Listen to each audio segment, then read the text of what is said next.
Hello again, and welcome to another episode of the Fun Fans Podcast. I'm your host, James Dillard. With me, as always, my co-host, Bailey Jackson. How you doing, B? I'm good. Let's get with it. Let's Sunday night. It's time. It's time. We have a great show tonight. We're going to preview the 2024 college football season, and we're going to be like other sports shows for a change. Disclaimer is it's not really our style, but we know as much about the future as anyone else. We'll also catch up on all the important topics in sports, especially in Clemson. But first, the Fun Fans are a proud part of the Fanboys Fangirls Sports Podcasting Network. If you're a true sports fan, the Fanboys Fangirls is perfect for you. Find various nationwide podcasts and other sports media at thefanboys.com and all forms of social media. The Fun Fans Podcast is the official podcast for Clemson fans. That's right. And let's don't forget about Reuben's Foods, Sports Spirits, and Catering, the best wings around. Speaking of wings, I just had some wings and they were delicious. 2 locations in the upstate, 1083 Batesville Road in Greer and 11028 Anderson Road in Piedmont. You can find them at RubensC.com. Reuben's is simply a great place to eat for all sports fans.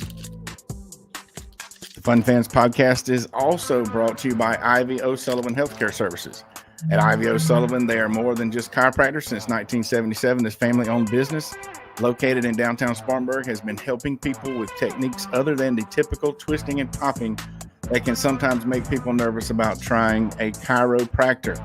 I've been a patient my entire life, and I take my own children there as well. If you have an ache or a pain, give Ivy O'Sullivan Healthcare a try. And if you mention the Fun Fans Podcast, they will donate 100% of your initial evaluation cost to their charity of the month. So call them at 864-583-3967. That's 864-583-3967, or find them at ivyosullivan.com to feel better and function at your best.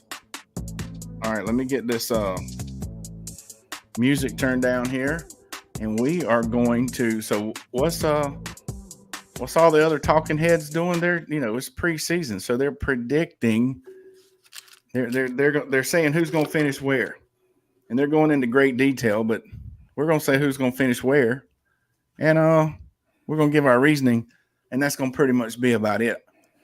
It'd be interesting. Now, I did think about this. It'd be fun to come back at the end and see, how right, if we were right or wrong, or how far off we are. All right, and we're going to start with the ACC. Well, I'll keep my notes. Yeah, definitely. It's on Google. It's on Google Docs right here, so it's not going anywhere. So with the ACC, and we'll start with number 1, and we'll go back and I'll do who I say 1 and you say 1, and we'll say 1 and we'll go 2 and like that. All right. That's how I heard those other guys do it. I'm ready. So, of course, the team that's going to finish first in the ACC are the Clemson Tigers. I 100% agree. Okay, we can move on to number 2. I don't think there's any question about that. No question. All right. The number 2. Well, let me say one reason. They're going to pick up where they left off. You and I both said it when Dabo said, "If Clemson's a stock, you better buy it now." They're continuing what they were finishing at the end of last season, and I think that's the mentality, and I think that's what they're going to do. And as long as healthy, yeah, all the receivers are healthy, right? Healthy, and I'm just telling you, people can say what they want to. Clemson's got a lot of people back. Well, the other thing is there's no way we can fumble the ball 28 times again. No, and what happened at Duke last year won't ever happen again. Right. So, all right. So Clemson's going to win the ACC. At number 2, I have Miami. I'm expecting the Hurricanes to step it up a little bit. Miami. Yeah. So disagree. One reason is their schedule. So one thing that's going to happen, we're up to 16, 17 teams in the ACC, and the top 2 teams are going to make it. I think there's going to be a tie. There might be like a 3-way tie for one of those 2 spots, and there's going to be teams that didn't even play each other and all this kind of stuff. So hopefully they have their tiebreakers ready. But I think Miami is going to be pretty good. If they would be better if they didn't make some fluke mistakes as well. And the only team they have to play is Florida State. I just think they have the easiest schedule. Well, so I'm going to go with Florida State University. As a colleague of mine who is a huge Florida State fan said the other day, Norvell wrote the book on how to use the portal. All right. Well, who's writing the checks? That's Yeah. the question with the portal. But I think Florida State, talent-wise, they should be at the top of the ACC almost every year. They should be. I'm not putting them up there. I have Florida State number 4, but I'm not putting them up there because at the top because I'm sticking with my own philosophy of live by the portal, die by the portal. Okay, well, it's your list. We'll see. I will put a disclaimer though. We'll get to Florida State in a minute for me. And number 3, I have Virginia Tech. They're a sleeper. They've got good players. Their schedule's not all that tough, honestly, either. And so I got the Hokies at number 3. Yeah, and I have NC State just because, as much as I hate to say that, I really do. I think they've done a pretty good job in the portal, and they seem to like to needle Clemson a little bit at the ACC media days when one of their players said, "Oh yeah, we look forward to beating Clemson every year." Yeah, that comes from their head coach. But anyway, yeah, but they are going to have a pretty good team. They've got that one receiver that's hard to catch, and now his brother's there as well or something. So yeah, it's going to be they got a dynamic sibling duo going. Number 4 is where I have Florida State, and going back to what I was saying, I think they're going to drop pretty much way off because of in my opinion, you bring the players in, but you got to have time to build and mold. And I think that's going to backfire on some teams as much as it's going to help some teams. But my disclaimer is this, and this is all about DJ. The one reason why DJ, we've talked about this before, he hasn't played at any kind of top Division I quarterback, definitely not even elite, don't even go there kind of thing. However, he does have all the tools. If he ever flips the switch, he can be really, really good, and it can be a different. But if DJ plays at that bottom of tier 1 or top of tier 2 type, he's a good quarterback level like he has all of his other years, I don't think they finish in the top 3 in the ACC. Right. Well, I would say, that I went back and watched a game DJ started, which thanks Tiger Net for playing all the games we've beaten Carolina the last however many years. It's awesome. If I'm bored, I watch it. And it's the video from the TV, but it's Todd Ellis audio. It's incredible. DJ threw 3 balls in the first quarter at Carolina the last time he played there that hit people in the hands, and they dropped them. So yeah. I'm going to go back to, if you went back and watched, he made some pretty bad throws, but at the same time, there wasn't anybody to throw it to. But my number 4 team in the ACC is Virginia Tech, simply because I think that's a hard place to play. They don't have a very strong schedule, even though I do believe the Tigers go there this year. And they got my guy, Jalen Lane, back. So I'm pulling for Jalen Lane. Yep. Pulling for Jalen Lane for sure. Okay, so that's our top 4 in the ACC. A little mix of Clemson, Miami, Virginia Tech, Florida State, and NC State. I believe we're only different on one school. So we'll see what the Fun Fans, how we do at the end of the season. All right, let's look at the SEC. I hope we're right on the number 1. That's all I can say. Oh, for sure. All right, the SEC, number 1 in the Southeastern Conference, I have the Georgia Bulldogs, and that's just because, they're that good. To beat a man, you got to beat the man. Yeah. However, I am picking the Texas Longhorns to do that this year. Number 1. I think Georgia's getting all fat and sassy, and they've got a couple guys getting arrested. Did you see the thing on Instagram that said the new game location for the Clemson-Georgia game in August would be the Atlanta Detention Center? And I didn't see that. That's funny. Anyway, Texas Longhorns, number 1. Now, I'm going to do my number 2 team's Georgia, so you can talk about your number 2 team. All right, so my number 2 team is LSU. I think they're going to get it together. They always have the athletes. They've, it's kind of they needed a rebuilding year with their new coach, and I think they're going to their schedule is, most teams, I'm predicting Bama to pretty much fall off. Sorry, not sorry. And LSU there's usually Bama's in the way. So I don't think Bama's going to be in their way, and LSU's going to finish second. And you said you had Georgia at number 2. I'll skip. My number 3 is Texas. So Texas is going to be right there in the mix with the top teams in the Southeastern Conference. They So are that good. every preseason poll in America has Georgia and Texas in the top 4. Yeah. That's going to be my number 3 is our guy, Venables, Oklahoma, coming in at number 3. okay. Hey, you never know. People are very high on them after spring. I mean, I'm going to go with them because I know that guy can coach. All right, they get the right dudes in there, they'll be fine. And then I'll do my number 4 is Bama, just because they're Bama. And is Nick Saban really not coaching? He's still working there. You know, I don't know. Maybe so, but I think, like I say, and when I say fall off, I mean they're still going to be a really, really good team. It's just going to be tough to finish in the top 3 or 4 in the SEC this year. And I've got Tennessee at number 4. It kind of just because they're due. They're that good, and they're due. They're just due for the year to come together and coming together. Huh? How about you got teams that aren't in our top 4? Texas A&M, highly ranked preseason. Yeah. Ole Miss, Missouri, they're all highly ranked preseason. I had Ole Miss in there until I remembered that Texas had moved into the conference. Right. All right. So, okay, quick review. So, out of our top 4 between the two of us, we got Georgia, LSU, Texas, Tennessee, Alabama, and Oklahoma. Boomer Sooner. So, those are 6. So, if those 6 do well, we'll be on to something. All right. The Big Ten. I've got Ohio State at number 1. Yeah. I have a tie at number 1, I think.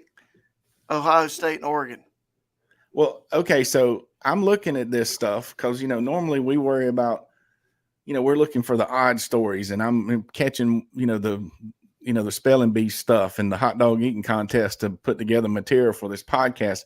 I'm looking at this Big Ten conference, and I'm like, why does everybody say this is some kind of big powerhouse conference? They've got like 17 teams now, right? All of them have 16, 18 teams. Right. Well, out of those, there's 3 or so that are really, really good. The rest of them are, average good. I mean, they're good. And Michigan's probably the 4th best. Well, yeah. Well, let's say I got Michigan falling off too. And then you got you Southern Cal's in there now too. They're a wild card. You never know. You never know. But I don't know. Just Ohio State. You got Ohio State up there with Oregon. Oregon's in my top 4, but I got Penn State at number 2. Yeah, they can't. They can't. I'm going with the they're due. I think Penn State's style of play is gonna fare well. Is going to finish third against the new Pac-16. So you have them at 3rd? Yeah, because they look too slow in those uniforms. They'll never beat the really fast teams. Well, I have some new teams next. I have UCLA 3rd, and then 4th is where I have Oregon. So go ahead. What you got? Well, 4th I have, and there's a reason, Illinois. They're good.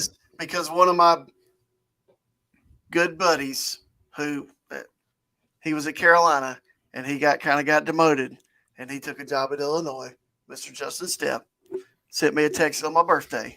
Happy birthday. And I said, go Illini. That's what I told him. So I'm picking them 4th because even though they're really not in like the top 12 of that conference, because they're going to do magical things. They're going and I have my reasoning for UCLA 3rd is Chip Kelly, right? I mean, he's going to finally score a bunch of points like he used to. I can feel it. He's going to get the athletes in there, and he's going to get it done. But then Oregon, all these are going to be really, really good teams. It's just going to be hard to finish in the top. We did a top 4. It's going to be hard to finish in the top 4 of a conference with 16 schools. I mean, there's some good teams everywhere. I don't care what conference you're talking about. All right. So last but not least, the Big 12. And Bailey, make sure I get my cue. I'll tell you when. Okay. Does it matter which one I click? I don't care. You're gonna scroll through both of them, but it's in a few minutes. Okay. So number 1 in the Big 12, the prediction for me is Utah. Not because I like saying the Utes, but because they are legit year in and year out, and with what's left in that conference, they're the one. And they still have good football schools in that conference. TCU's in there. Yep. West Virginia every now and then they're pretty good. But I'm going Kansas State. I just think Kansas State always finds a way to be tough, and they're number one in my opinion. But Utah is number two. Okay. I've got Oklahoma State at number 2, and I know you have them on your list, but not yet. And that's my second favorite. I don't, second favorite is like way back there. Second favorite. Oklahoma State I pulled for them ever since. And man, does it go back to when we were in college when he was like the "I'm a man, I'm 40" speech? Yeah, but it wasn't that long ago. It wasn't that long ago. We were in college a long time ago. Yeah, it was a long time ago. So I'll tell you, Oklahoma State's my number 4, and this is why. All right. Their mascot, Pistol Pete. How can you not like this guy? All right, look at this guy. Yeah. This is the best mascot in the Big 12, in my opinion, and that's why I picked him 4th. I like the other one, man. The ones where he's running around on the field like it's a person in there with that big old huge head on. It's awesome. I love it. I think it is a person in there. It is. I guarantee it is. And if that don't have Second Amendment written all over it, I don't know what does. Right. I mean, we're not promoting gun violence or anything, but. All right. Well, you skipped your number. You have them at number 4. Kansas is number 3. Okay, Kansas. I have Arizona. This is the one we're going to have 8 different teams maybe. I have Arizona State at number 3. And honestly, the only reason is because all the other talking heads talk about how they're good. And then at number 4, I have the running Deons. Colorado? Okay. Yeah. Well, you're wrong. I could be way off. Yeah, but so while we're talking about football, and I mean, I know the segment's not over, but here's a fun fan fact. Did you know that the University of California is a member of the ACC? They are going to travel this year to 5 away games, a total of 20,720 miles round trip. That is almost 83% of the Earth's circumference. That's only 4,000 miles short of going around the world. Wow. And is it really worth being in the ACC? I mean, come on. 4,000 miles short of going around. See, you'll never find that on your typical sports show. They're not talking about this on ESPN or Fox Sports. Paul Feinbaum doesn't even know that. He's clueless. That's amazing. All right, we'll put all this together. Bailey, you can share that with me, or is that handwritten? It's handwritten. Well, send me a picture. I'll type it up to post with our show, and we'll put it out there because I'm not scared that I picked Arizona State number 3 and Colorado number 4 in the Big 12, and definitely not scared that I picked Clemson number 1. All right, the other thing we're going to pick, everyone wants to know who's going to be in the playoffs. Where's my playoffs? I'll tell you. Do what? Name. The highest Notre Dame could finish is 5th. What happened to I had my playoffs. Hang on. I don't know. Oh, here we go. Sorry. Technical difficulties. All right, we're going to do the same. You want to just call out who you got in the playoffs? I'm just going to tell you who's in the playoffs. Tell me who you got in the playoffs. Go. Clemson. Yeah, no particular order for me. I'm going top 4 seeds because they get a bye. Okay. Clemson, Oregon, Kansas State, Texas. All right, my next 7, 8, Notre Dame is going to be in there. Yes. You know that. I agree. LSU, Ole Miss, Georgia, Ohio State, Florida State, Oklahoma, and Alabama. That is 50% of the field will be from the Southeastern Conference. 50, you put 6 SEC teams in there? Boo. It's where they're ranked. Yeah. I didn't do that. Well, I don't think. That's another part of the conversation in a minute. So this is in no particular order. I didn't even think about seeding. But I took some of the top teams in the conferences that I picked. So I have Clemson, Miami, Georgia, LSU, Texas, Ohio State, Penn State, UCLA, Utah, Oklahoma State, Tennessee, and Notre Dame. Because I agree with you.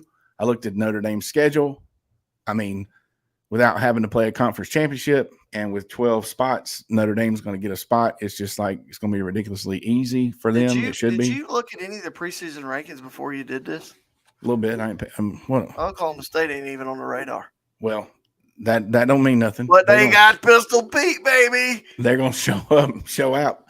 But the thing is, so I've heard people say, these conferences should get like automatic 4 spots. Now I'm not saying, like, I have 4 SEC teams. Looking at those teams, they're going to get 4 in, but I completely disagree with, any more automatic bids before the season even starts than 2. If the 2 that plays for your conference championship, sure, let's say they're guaranteed in. But you never know how the season's going to fall. You never know. You can't, if they start locking in this conference, there's 12-team playoff. Okay, that's going blah, blah, blah. But then the conferences with the most money get a minimum of 4 or a minimum of 5. I mean, that'll defeat the purpose of the whole, let's let them play it out on the field concept. Well, the argument is just now going to be between 12, 13, 14, 15. 11 through 15 is going to be highly debated. Highly debated. But we have it here. I'll put it up when we post it so everybody will know what we predicted. And we'll see. We'll compare it to the other preseason polls and see. We'll have our own little poll by the time we put that together. So the only thing that may happen in the SEC is they just beat each other up all year. I mean, why would someone voluntarily go to that league to play football except for money? I mean, it's all, ego and this and that. And we're going to be the best. That's okay. But you better be 2 or 3 deep because you're going to get pounded every week. Big boy football. And Mike Loxley is the head coach at Maryland, which Maryland has finished 5th in the Big Ten 3 years in a row, and won 3 bowl games in a row. And he is a Baltimore native, and he coached at Alabama, and he was one of Saban's guys. But he was on the broadcast today of the game, the baseball game, and he was saying that they're ready to take the next step. And I said, well, maybe I'll put them in my top 4, but I didn't. Yeah, they better be ready. There's a lot of talk, and not to pick on our friends in Columbia, but even Beamer is saying the right things that you have to say at those media days and all the preseason stuff. And if they finish in the top 4 of the SEC, it will be a Gamecock miracle. I almost bumped into Beamer the other day. Oh, really? Yeah, should have. All right, but you know what it definitely takes if you're going to make to finish at the top of any conference? Energy, man. It takes a lot of energy. Go to w.gg, enter promo code FUNFANS for 10% off of your Jitterless energy drink. That's w.gg, enter promo code FUNFANS and get 10% off of your Jitterless energy drink. Okay, so we've talked this all about football. We've said it's right around the corner. We've been making our public service announcement Saturday, August 24th. Listen up, spouses. That's it. That's the last Saturday without football for a while. And I have a special Rubens announcement. So when football starts on Saturday, August 31st, I talked with David, one of the owners. They're going to open. So the Powdersville location always opens at 11, but the Greer Parkway location usually on Saturdays does not open till 3. But on the day of the Clemson, Georgia game, they're both going to open at 11 o'clock. They're going to have some kind of kickoff party. You're going to be able to put your name in name in a hat for a drawing that they'll have later on in the year. And they're hoping if that goes well, they're trying to really, really promote the college football thing. And they're going to kind of do the open early thing around Clemson's schedule, especially if it's an away game. So if Clemson has an away noon kickoff, they'll go back to the opening at 11 thing. So Saturday, August 31st, if you're not going to Atlanta, find the nearest Rubens and be there for their kickoff party. And hopefully it will definitely turn into a thing for the rest of the season. United Row. Okay, so if you've been watching this show, we've been keeping up with these ladies. They finished their 2,800-mile row in a boat, literally 2 girls and 4 paddles. And they went from California to Hawaii, and they set a record for the youngest pair ever to row across the Pacific. So congratulations to Anna and Jenny, 2 former Clemson Tiger rowers from United Row. So way to go. Good job. All right. So, real quick, the last thing we have on our schedule for today.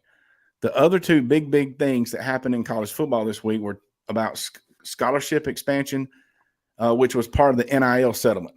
Okay. So, just real quick on the scholarship expansion.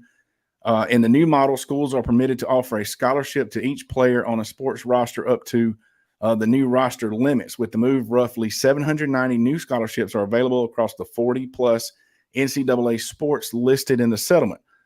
This is according to Yahoo Sports. There are about 500 scholarships available in all sports in the current model, and under the new model, that number will go to more than 1,200. So that is really, really good news for college athletes. And good news, and I'm reading this, I'm thinking, okay, where was this when the NCAA was kind of fighting the NIL thing? That could have potentially helped that little fiasco way back a couple of years ago. But the other part, speaking of the NIL, is there's a settlement, and it addresses the damages. Bailey, they're going to pay $280 million a year for 10 years back pay. I guess I don't know how they're going to figure out who gets what. But that's a lot of money for athletes that they knew they weren't going to get paid when they signed up, but now they're going to pay them. That's a super big win for those players. Increased benefits from institutions to student athletes going forward, including additional NIL opportunities for student athletes directly with the institution. They're looking at 22% of average revenue, and also the continued third-party NIL deals. So 22% of all this money we talk about these schools getting can be, I guess, divvied up. I don't know how they're going to do per player or whatever, but that's going to be like an okay, essentially pay to play, but that sets your salary cap, I guess, is the way it reads to me.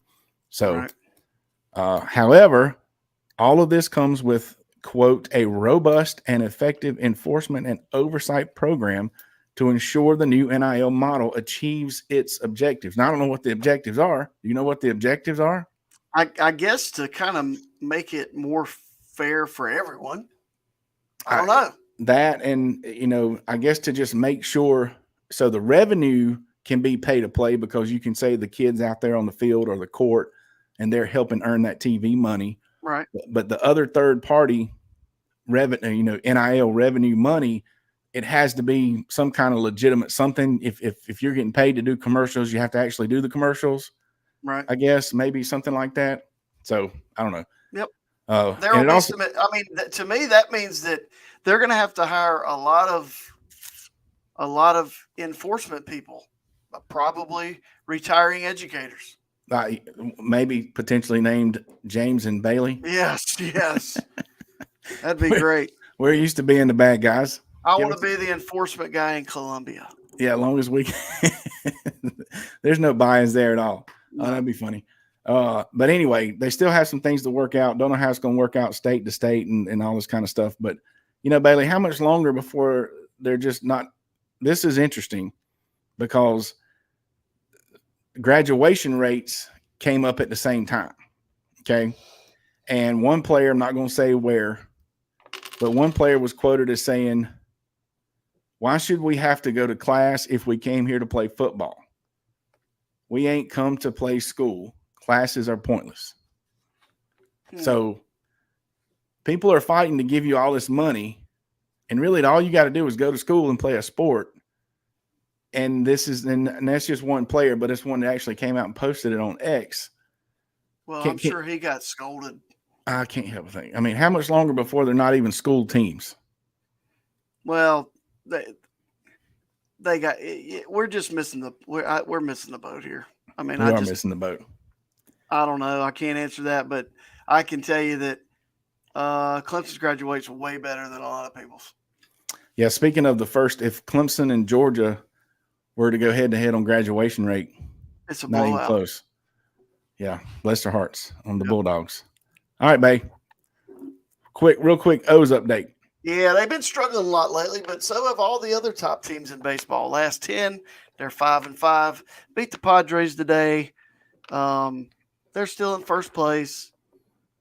and it's near the trade deadline, which for baseball fans, that's pretty exciting to see how if your club is in contention, who they're going to pick up to help them win. So it's kind of like NIL, but it's professional. So yeah, that's what it's supposed to be. All right, so coming up this weekend, we've been talking about this for a while. The Orange and White weekend is put on by Wayne Buckingham this Friday, Saturday, Sunday. So that'll be our show next Saturday night at the Gala. Will be our show for the weekend. So tune in. I think it'll be about 7 o'clock and 7 p.m., which of course we'll post it and you'll be able to watch it later. But if you're anywhere near Clemson, if you are a Clemson fan, you do not want to miss this event. You've heard Coach Ellis talk about how great of a cause it is. You'll be able to rub elbows with Ricky Sapp, Dale Davis. It just, the list goes on and on. Normally, he's posted that Taj Boyd. Normally, the current coaches can't make it because they're pretty busy. Right. But Taj Boyd and what's the defensive line coach? Nick Eason are supposed to be there. So if you want to come out, Mike can still put a team together for the golf tournament on Sunday, but it's a good cause. Check out our social media. Go find Orange and White Weekend on Facebook and get all the information. But there will be a broadcast Friday night, Saturday night, and Sunday via the Fanboys.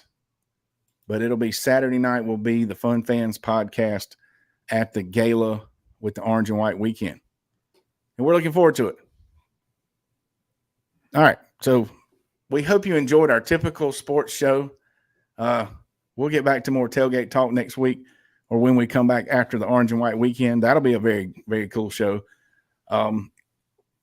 It'll be interesting. We've already said to come back and see how our predictions turn out, and we look forward to seeing you at the Orange and White Weekend that starts this Friday. Thanks again for checking us out each and every Sunday. Don't forget to click subscribe on the Fun Fans Podcast YouTube channel as well as your favorite podcast platform. Follow us on all social media and share, please. On behalf of the Fun Fans Podcast, Jay Thriller Entertainment, the Fanboys Fangirls Podcast Network, and Bailey Jackson. That's it. We out. Do what Pistol Pete would do at Oklahoma State. Go Tigers. Go Tigers.